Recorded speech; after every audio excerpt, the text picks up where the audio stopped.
Psaume 28. Seigneur, c'est ou même qui trou roche côté me caché ya. C'est nan pied ou m'a brûlé. Pas fait un coup pas tandem. Si ou pas répondre moi, m'a tan kou yon cadavre y a enterré.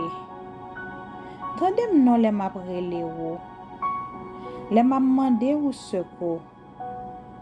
Koutem non les moi levé de bois dans direction kay qui a pas pour wa. Pas mettem dans même sac ak méchant yo.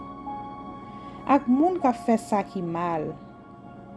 Ak moun qui gen belle parole dans bouche yo.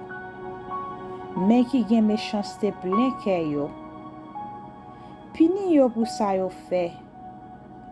Pour tout ça yo fait qui mal. Pini yo pour tout ça yo fait.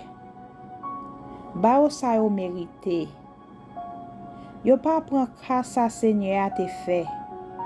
Ça te fait ak mel.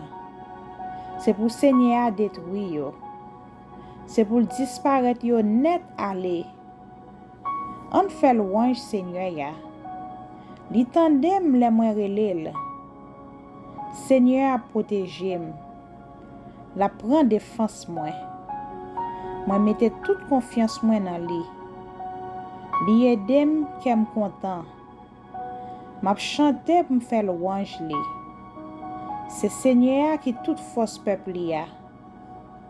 La défend roi li choisi ya. La délivrer. Seigneur, sauve peuple wa non. Bénis tout moun pa ou yo. Agi ak yo tan kou yon bon gade. Prends soin yo tout temps, tout temps. Amen. Amen.